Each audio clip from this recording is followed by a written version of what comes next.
Hugues et Fraternité, bon, petite vidéo à l'arrache, j'ai rien préparé comme d'hab.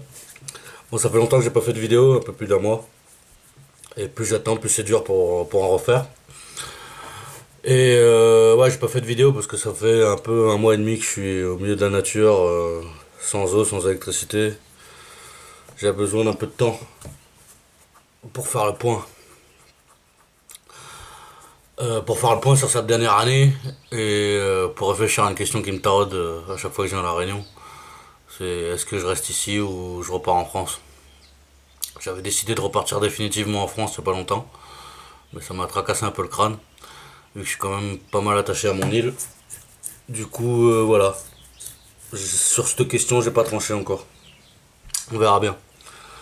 Bon, en tout cas, ça m'a permis le temps de faire un peu un bilan sur cette année passée, puisque ça fait un an que je suis sorti de prison, un an que j'ai créé la chaîne YouTube.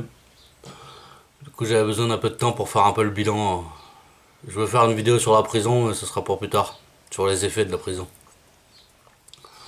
Ça sort pour plus tard. Bon, bah, au bout d'un an, voilà.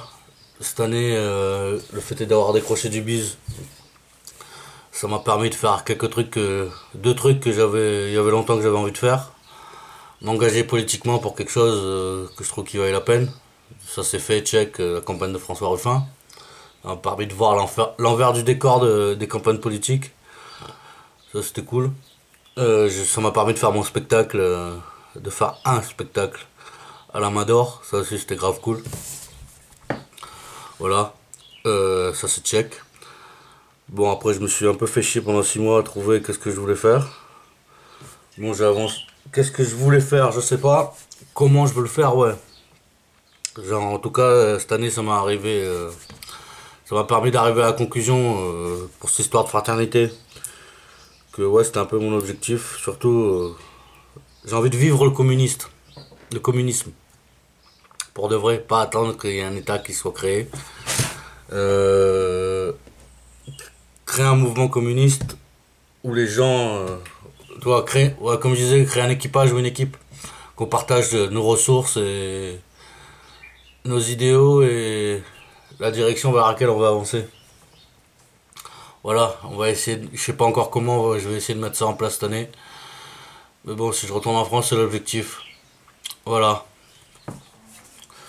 Du coup, j'ai jamais eu autant envie de reprendre le biz que récemment. Voilà. Je suis content d'avoir coupé contact avec tous mes contacts. Parce que si je l'aurais pas fait, j'aurais repris le biz dès que je serais arrivé.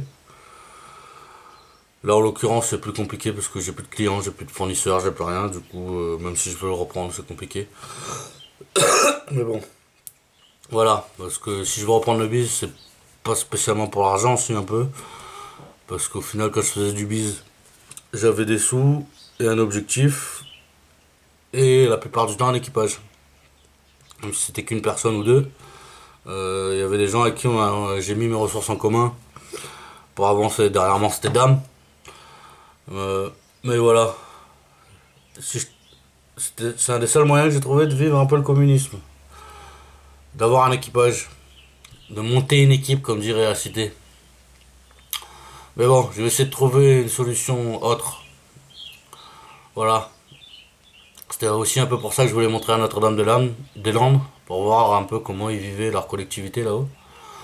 Bon, bien entendu, je suis toujours en retard dans tout ce que je fais. Je viens de mater les infos un peu là, vu que j'étais un peu déconnecté. Voilà, Notre-Dame-des-Landes, l'expulsion, ça arrive. Ça m'a fait aussi penser à cette histoire d'expulsion de Notre-Dame-des-Landes. C'est que vivre en dehors du système, c'est bien beau. Ouais, moi, ça fait un mois et demi que je suis un peu en dehors du système là où je suis. Que j'ai tout ce qu'il me faut à bouffer sur mon terrain. Que voilà, je vais nulle part, même pas au supermarché, ni rien. Donc voilà. Du coup, ça m'a fait penser que vivant, mais même moi ici là, en dehors, tout hors système que j'étais, le système il te rattrape. Même s'il te rattrape pas personnellement, il rattrape les gens autour de toi, les gens qui peuvent pas sortir du système, style mes grands-parents qui sont niqués la retraite, et qui peuvent pas aller manifester parce qu'ils sont trop vieux, qui peuvent pas gueuler parce qu'ils sont trop vieux, même si ça les fait chier. Je vois Notre-Dame-des-Landes et ils ont créé une petite communauté là-haut depuis pas mal d'années. Ben, du moment qu'ils devenaient dérangeants pour l'État, ben, on les a éliminés. Voilà. Donc, vivre hors système, c'est bien beau. Mais c'est pas ça qui changera le système, quoi. Que ce soit construire ton propre. Tu vois, en ce moment, c'est la mode, tout le monde fait son propre potager, patati patata. Sur le principe, c'est bien, hein, mais c'est pas ça qui va changer les choses, à mon avis. Ouais, parce qu'à mon avis, quand tu fais ton petit potager, que tu vis dans ta petite maison, tout seul, ça te rend ermite un peu.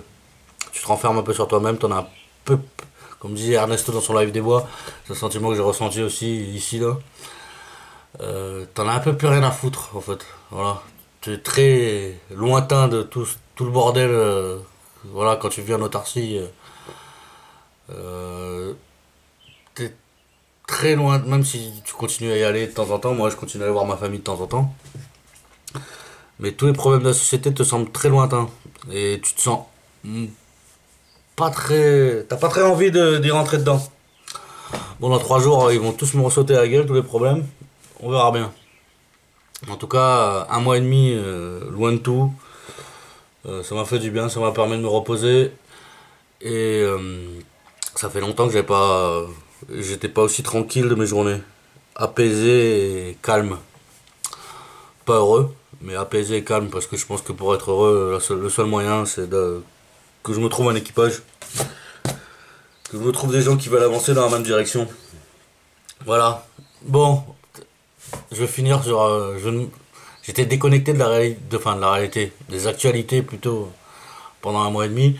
Je viens de mater les infos là, putain, Notre-Dame-des-Landes, bah, je suis toujours en retard, ça me casse les couilles. On verra si j'arrive dans les temps. Si quand j'arrive en France, il se passe encore quelque chose. On verra bien. Et putain, Sarkozy qui joue les tontons flingueurs à descendre tous les témoins de son procès. Putain de sa mère.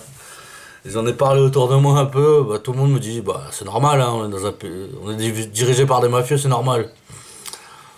Voilà, ouais, on est dirigé par des tontons flingueurs et tout le monde trouve ça normal. C'est un peu navrant. Voilà, j'ai trouvé ça bien drôle aussi, mais bon. Voilà, Hugues et Fraternité, petite vidéo un peu confuse. Ça fait longtemps que j'en ai pas fait, du coup j'ai du mal à en refaire. Tchuss.